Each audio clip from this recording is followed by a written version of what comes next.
The shotgun blast of rejection echoed through the cramped kitchen of the old farmhouse in rural Ohio. Not from a gun, but from his father's voice, raw and unyielding. "You're no son of mine if that's the truth you're spittin'." Elias Kane, 17 and trembling, felt the words lodge in his chest like buckshot, each syllable tearing open the fragile seams of the family he'd always tried to stitch together.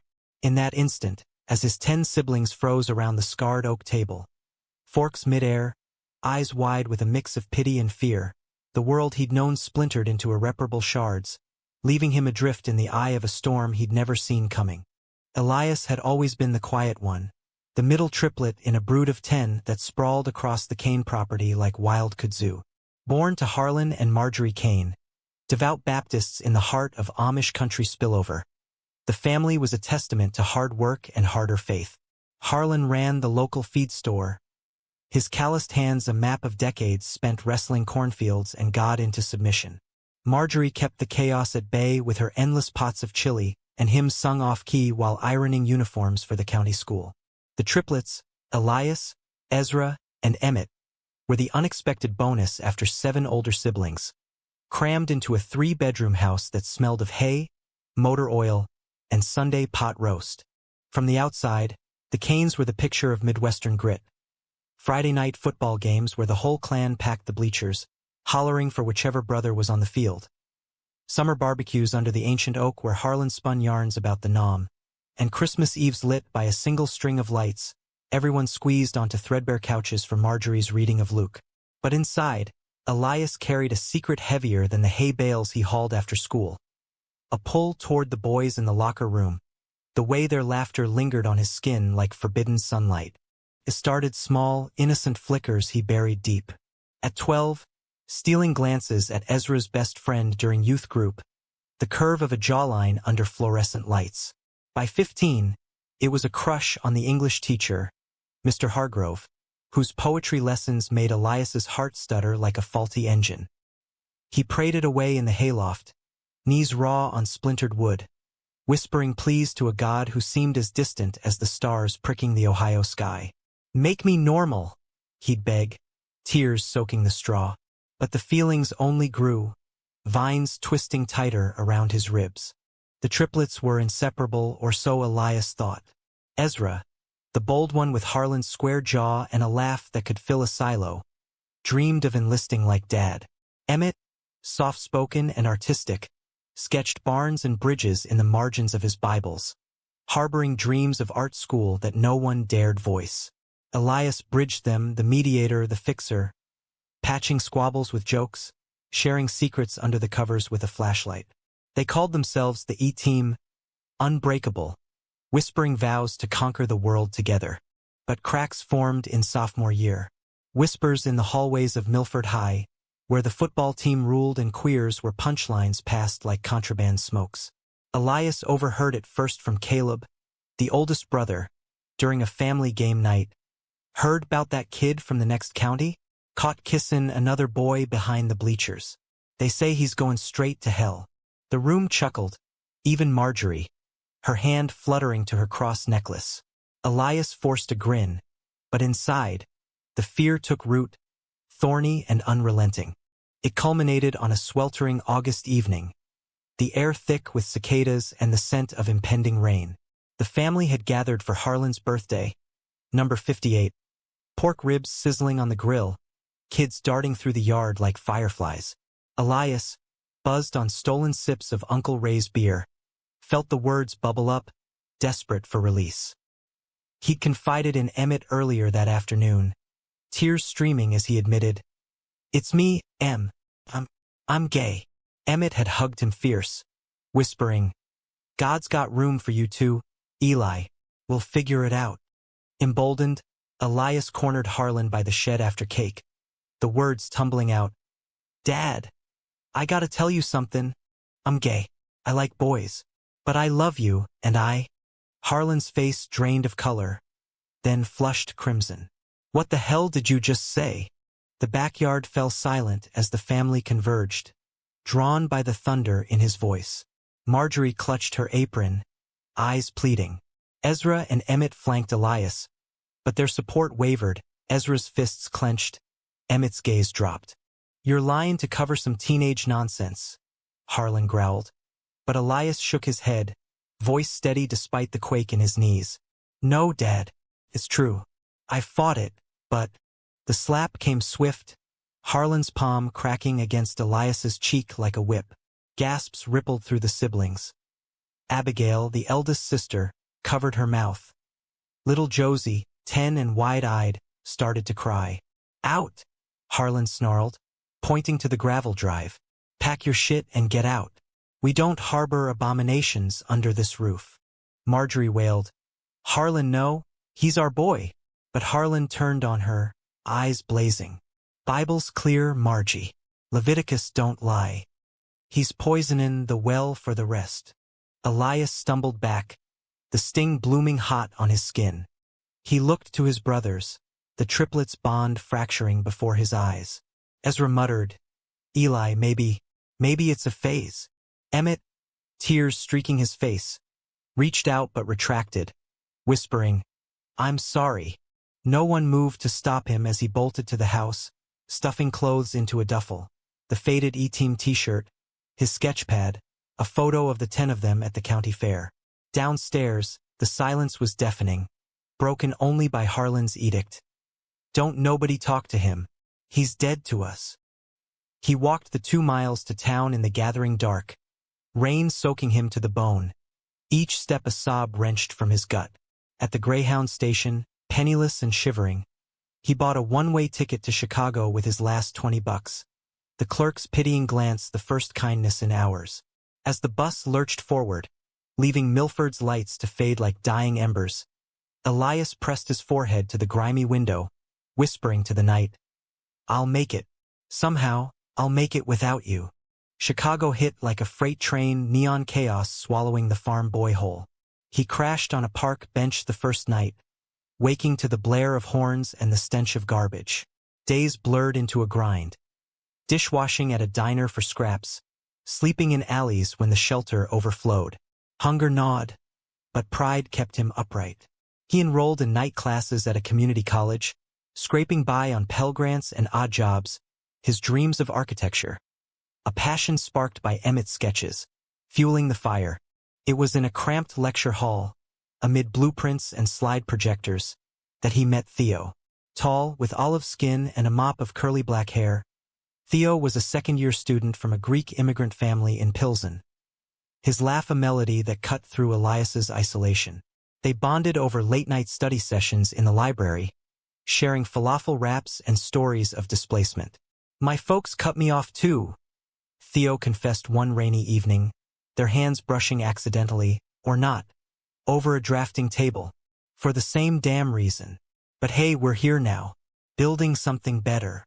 That brush ignited sparks Elias had long suppressed. Their first kiss happened under the L tracks, tentative and sweet, tasting of rain and redemption. Theo's arms around him felt like home, sturdy and sure, whispering, "You're safe with me, Eli, always." For the first time, Elias let himself believe in love.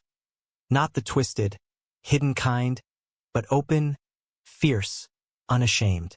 Years folded like origami. Elias graduated top of his class, landing an internship at a boutique firm in the Loop. Theo pursued graphic design, their tiny Wicker Park apartment a haven of exposed brick and half-finished models. They built a life.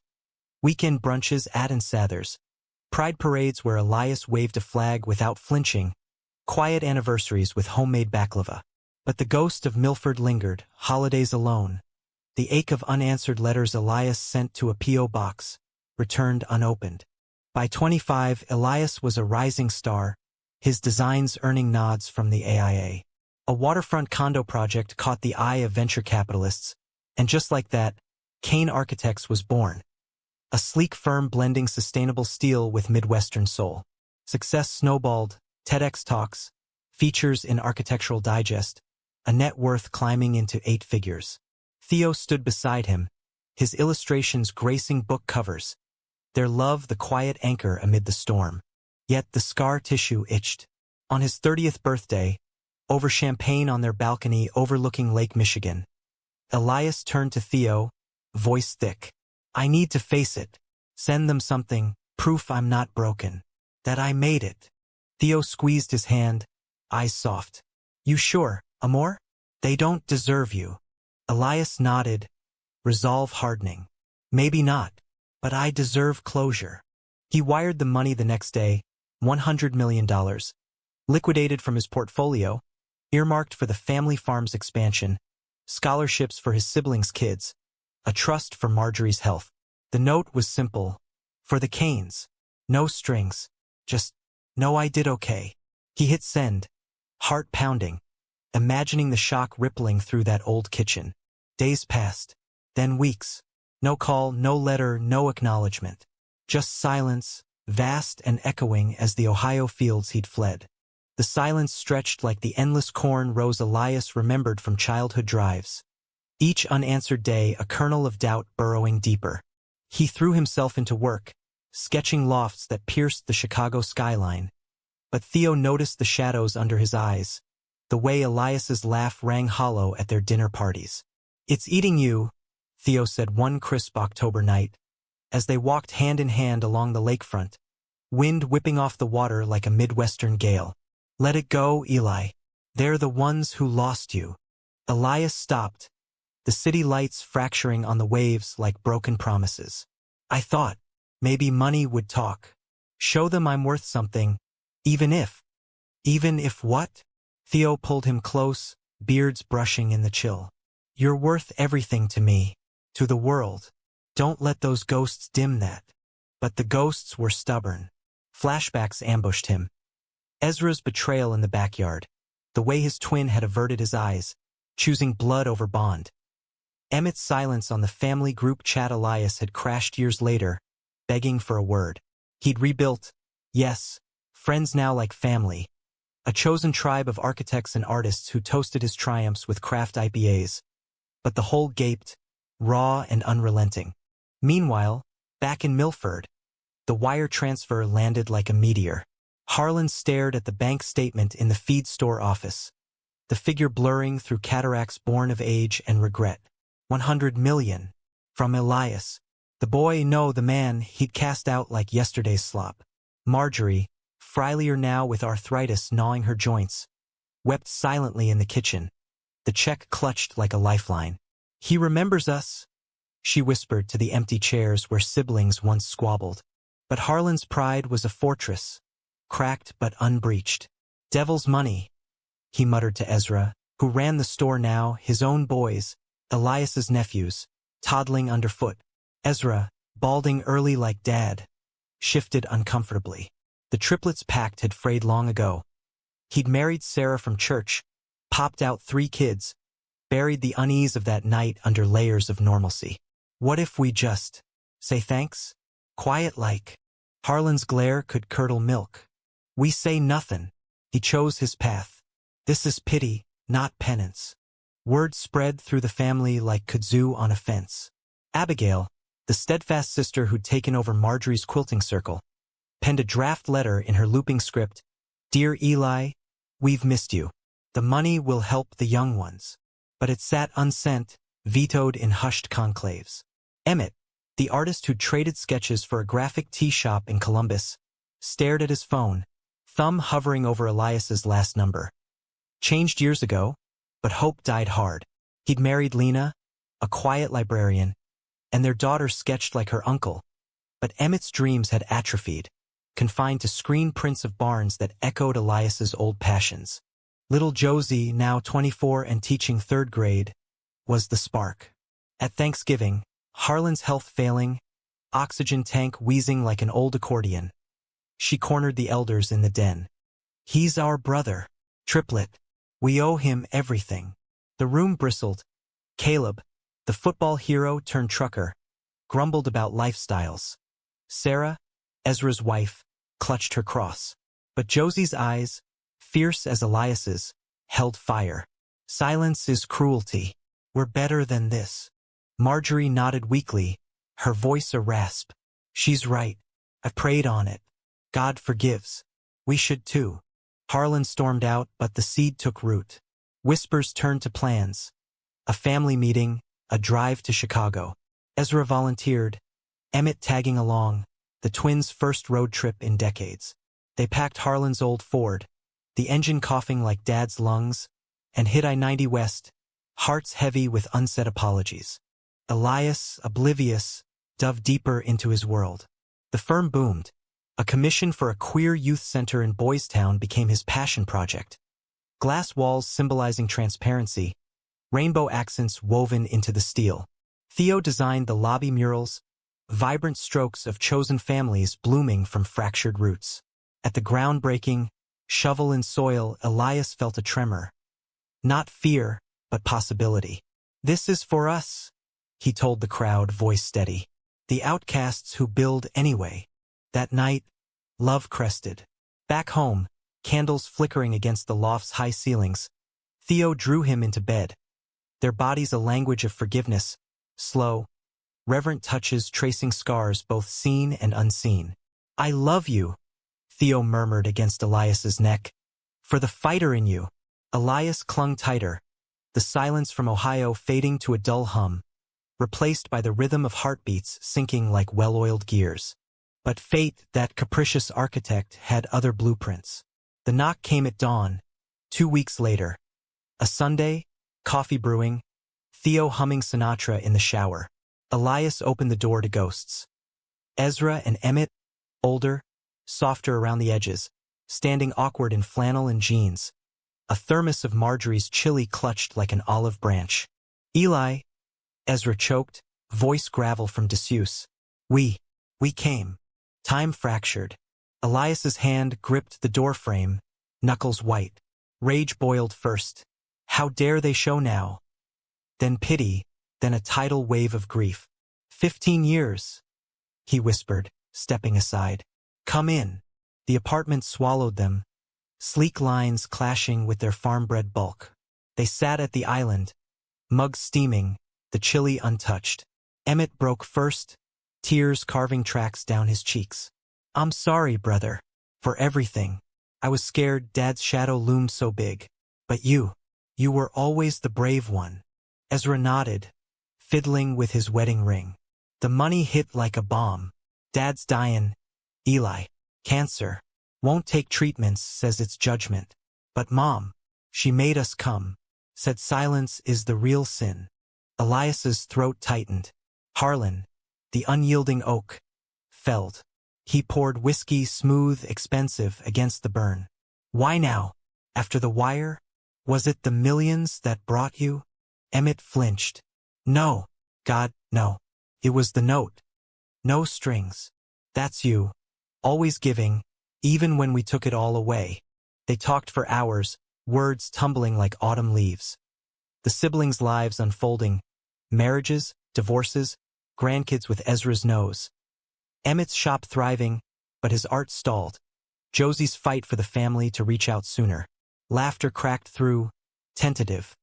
Remembering the E-team forts in the barn, skinny dipping in the creek. But shadows lingered. Harlan's rages, the church's condemnations, the letters Elias sent that vanished into void. Theo emerged, towel-dried and curious, embracing the twins like long-lost kin. "I'm Theo," he said, grin disarming. "Elias's better half." Ezra's eyes widened, then softened. Emmett clapped Theo's shoulder, a bridge extended. As dusk painted the skyline gold, Elias felt the weight lift, fractional but real. "Tell Dad, I forgive him. Not for him, for me." Ezra nodded, promise sealed. They left with hugs, fierce, bone-crushing, and a vow to return, all 10, for Christmas. Elias watched the Ford vanish into traffic, chest aching sweet. "Think it'll stick?" Theo asked, arm around his waist. Elias leaned in, tasting salt and hope. "Maybe. Or maybe this is enough." But back in Milford, the road trip's glow dimmed. Harlan, propped in his recliner, wheezed denial when they reported. "Forgive? That boy's filth. Money don't wash sin." Marjorie's pleas fell on deaf ears. The family fractured anew, loyalties splitting like fault lines. Ezra and Emmett, seeds of doubt sown, began quiet rebellions. slipping photos of Elias's designs into conversations, defending him at church potlucks. Josie pushed hardest, rallying the younger ones. Uncle Eli's a hero, she'd tell her students, crayons scattering like confetti. But Harlan's grip tightened, his final stand a wall of willful blindness. In Chicago, Elias dared dream. Invitations went out, elegant cards for a Kane family reunion, venue a sunlit atrium downtown. Responses trickled. Marjorie's yes, tear-stained. Abigail's tentative. Josie's enthusiastic. Ezra and Emmett confirmed.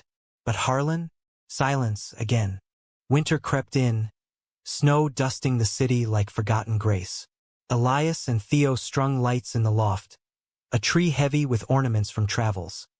Greek evil eyes, Midwestern stars. To new beginnings, Theo toasted, clinking glasses. The eve before the reunion, Elias's phone buzzed.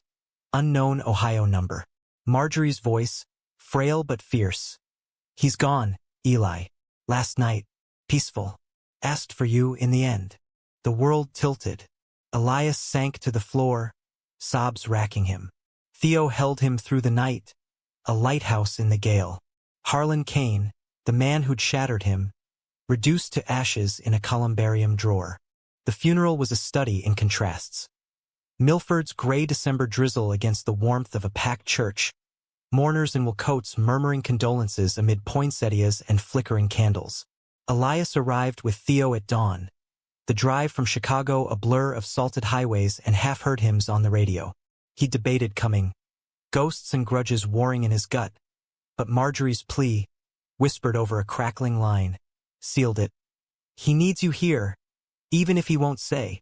The pews overflowed with Kanes. Caleb's broad frame hunched in grief, his trucking routes paused. Abigail dabbing eyes with a lace hanky, her quilts draped over folding chairs like banners of truce. Josie spotted Elias first, launching across the aisle into a hug that smelled of vanilla and home. You came, she breathed, pulling back to appraise Theo with a grin. And you must be the famous one. Moms told stories. Theo charmed them effortlessly, his easy Greek warmth melting Midwestern reserve. Elias talks about you all the time, he said to Josie, dodging the lie with a wink. Says you're the family's secret weapon. Ezra and Emmett flanked Elias as the service began, their presence a shield.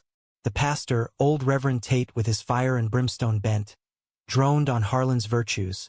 Provider, patriot, pillar, skirting the fractures like potholes on a back road. Elias tuned out, gaze drifting to the casket, polished oak gleaming under stained glass. Inside, Harlan lay serene, the fury etched from his features, leaving only the farmer who'd taught him to bait a hook. Marjorie, seated front row in black wool, turned midway, her eyes locking on Elias's. No words, just a nod, profound, absolving. Tears pricked. He nodded back, the triplet's invisible thread humming taut. Afterward, the graveyard clung to tradition. Dirt flinging and potluck casseroles in the fellowship hall. Elias lingered by the grave, frost crunching under boots, Theo's hand a steady anchor. He was complicated, Elias murmured, breath fogging the air. Hurt me to protect what he thought was right. Doesn't excuse it, but I get it now. Theo squeezed. That's grace, Eli. Hard one. The hall buzzed with awkward reunions. Siblings circled Elias like planets wary of a sun. Congratulations on the firm mingled with averted eyes. Questions about that life in the city, phrased in code. Caleb clapped his shoulder too hard, muttering, "Proud of ya, kid." Dad was too, deep down. Emmett pulled out sketches, his daughter's latest, a whimsical cityscape echoing Elias's designs, sparking a promise of collaboration. But tension simmered. Whispers of the money surfaced. Saved the farm from foreclosure, Sarah admitted grudgingly, passing deviled eggs. Scholarship for Caleb's boy, full ride to OSU. Elias waved it off, throat tight. It was for y'all. Always was. Josie cornered him by the coffee urn. Fierce whisper. Dad's will. It's a mess. He left everything to Ezra, store, land. Said you and Em were lost causes. But Mom's contesting. Says it's spite, not sense. Elias's stomach dropped. Betrayal fresh as the grave soil. He knew I came. Why? Stubborn to the end. Josie gripped his arm. Fight with us? For Mom, at least. The request hung a crossroads. Elias glanced at Theo, deep in animated talk with Abigail about quilting patterns. His partner, the builder of bridges. Yeah, Elias said finally. For family. That night, holed up in a roadside motel, neon vacancy. Buzzing like regret. The weight crashed. Elias paced the threadbare carpet, voice rising. He dies, and it's like nothing changed. The will, it's a slap, Theo. After everything. Theo rose from the bed, pulling him into an embrace that smelled of pine and patience. It's his last fuck you. Don't let it define you. Their kiss was urgent, a reclaiming lips fierce, hands mapping familiar terrain, bodies entwining in the dim lamplight. Not lust, but love's fierce rebuttal, whispering, "You're mine, whole."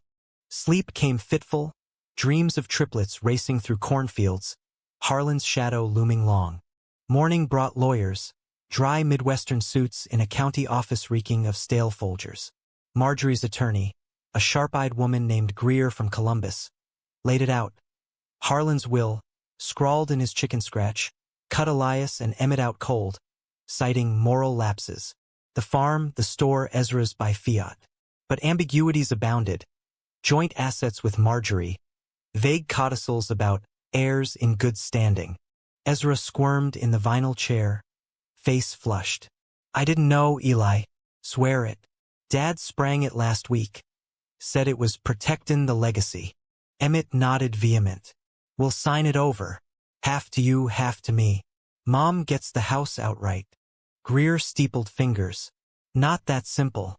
Probate could drag years, appeals. Harlan's estate's leveraged. That 100 mil plugged holes, but debts linger. Elias's mind raced, blueprints overlaying the mess. What if we restructure? Trust for the farm, co-op model. Involve everyone, siblings as shareholders. Keep it in the family, but fair. Eyes widened. Ezra leaned in, spark igniting. Like your firm? Partners, not kings. Exactly. Elias sketched on a napkin flows of equity, revenue streams from agritourism he'd eyed in magazines. Theo chimed in, visuals dancing. Murals on the silos, events drawing city folk. Turn legacy into living.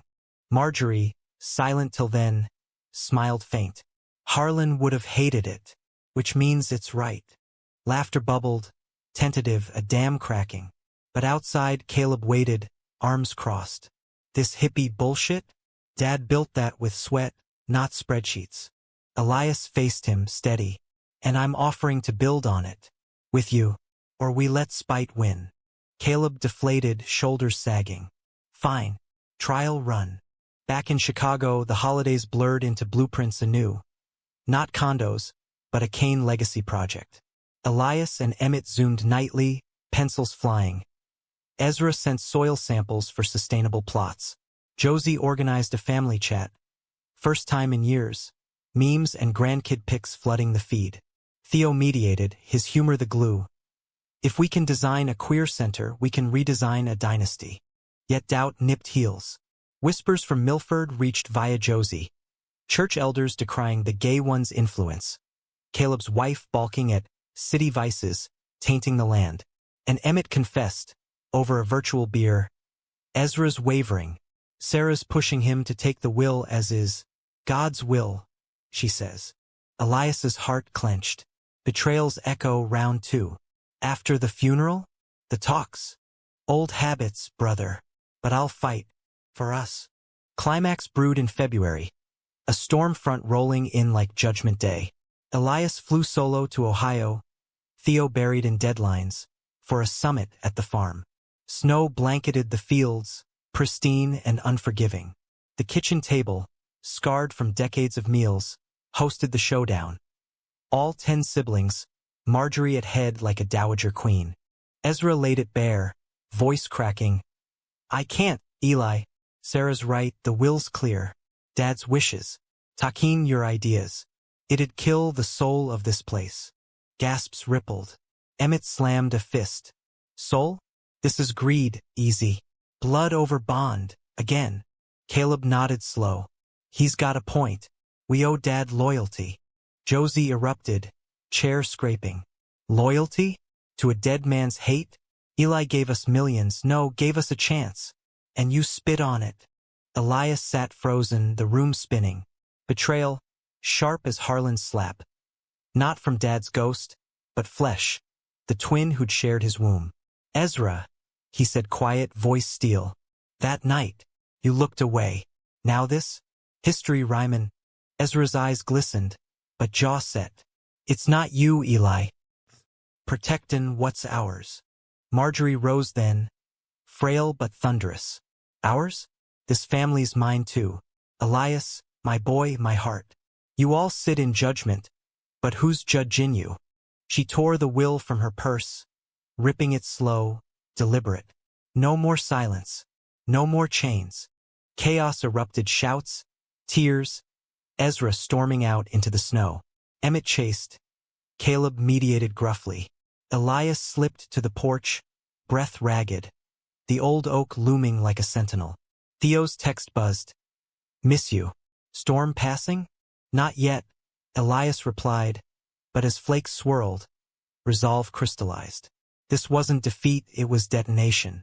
The rift tore wide that night, the farmhouse a battlefield of slammed doors and muffled sobs.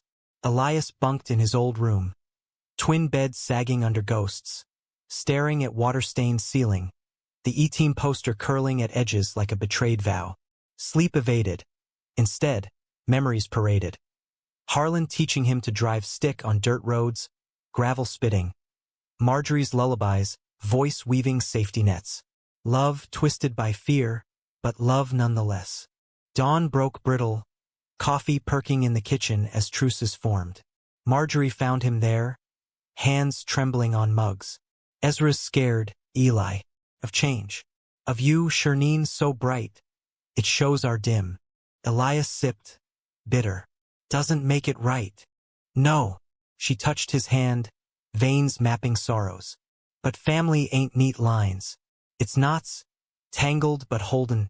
Emmett joined, bleary-eyed. Easy left at midnight back to Sarah. Said he'd think. A beat. I'm in, brother. All the way.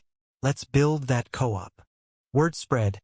Josie rallied the young bloods, Caleb's kids, Abigail's granddaughters, into a junior council, voices fresh and unscarred. Even Caleb softened, admitting over pancakes. Your money bailed us. Least I can do is listen. Elias stayed a week, hammering details. Soil tests for organic corn, solar panels on the barn, a farm-to-table cafe drawing Chicago foodies. Emmett's art would mural the visitor center, triptychs of triplets tilling earth, hands intertwined across divides. Theo FedExed mock-ups, his notes laced with hearts. Keynes 2.0, greener, gayer, unbreakable. Greer filed motions, probate dragged, but momentum built. Media sniffed Prodigal Son revives family farm in the Plain Dealer, a podcast spot on Midwest miracles. Elias demurred, crediting the whole damn clan. Spring thawed the fields, and with it, Ezra's return. He showed unannounced, truck idling in the drive, Sarah absent but her ring glinting like apology. I talked to the pastor, he said, boots scuffing the porch. Not Tate, new guy from the city. Says forgiveness ain't weakness. And seeing you here, Eli, I been runnin' from myself too long. Hug came clumsy, beard scratching, but real. Partners? Elias asked, grinning through tears. Partners, Ezra echoed. The will dissolved in settlement, co-op charter signed, shares divvied equal. Harlan's ashes scattered over the acreage, Marjorie's prayer mingling with wind. Rest now, Harlan. We've got this. Summer bloomed triumphant. The farm's relaunch drew crowds. Ribbon cutting under that ancient oak, Josie emceeing with mic in hand. Elias and Theo arrived in a rented convertible, top down, wind-tousling hair. Siblings swarmed. Grandkids clambering. Abigail's quilts raffled for scholarships. Emmett unveiled the murals. Vibrant, unapologetic, Elias's face woven in, smiling fierce. Marjorie pulled Elias aside, pressing a locket into his palm. Photo inside of triplets at 5, gap-toothed and gleeful. You were always the light, my boy. Don't forget. He fastened it, throat full. We all were, Mom. Together. The evening waned into bonfire, guitars strumming folk tunes, stars pricking the sky like Harlan's old stories. Theo leaned into Elias, whispering, "Proud of you. It's human, Eli. Messy, beautiful human." Elias kissed him slow, unhurried, the family a circle around the flames. 10 strong, plus chosen, plus new. No silence now, only stories shared, laughs overlapping like harmonies. Years later, the Kane Co-op thrived. Acres organic, cafe buzzing, scholarships blooming kids into architects and artists. Elias and Theo adopted 2 boys, rambunctious and loved. Summers spent in Milford, teaching them to plant seeds, both literal and figurative. Ezra mellowed, grandkids calling Theo Uncle T. Emmett's gallery shows featured farm motifs, Elias consulting on sets. Caleb even marched in Columbus pride, rainbow pin on his trucker cap, grumbling but grinning. Marjorie passed gently at 86, surrounded by the brood. Now 20 with spouses and little ones. Her last words a hymn, eyes on Elias, my light. At her service, no rifts, only unity, forged in fire. Elias spoke, voice steady. She taught us love ain't conditional. It's the knot that holds when lines fray. At the reception, casseroles and chili, naturally Ezra raised a glass. To the E-team, and all we dragged along. Laughter rippled, full and free. Elias caught Theo's eye across the room, their boys tugging at legs, and felt it whole. Not despite the casting out, but because of it. The silence of years past. A teacher, harsh but true. Family wasn't given. It was chosen, rebuilt, one forgiving brick at a time. In the end, the 100 million wasn't restitution. It was the first stone in a foundation vast and enduring. And as fireflies danced over the fields that night, Elias whispered to the stars, "We made it, Dad. All of us."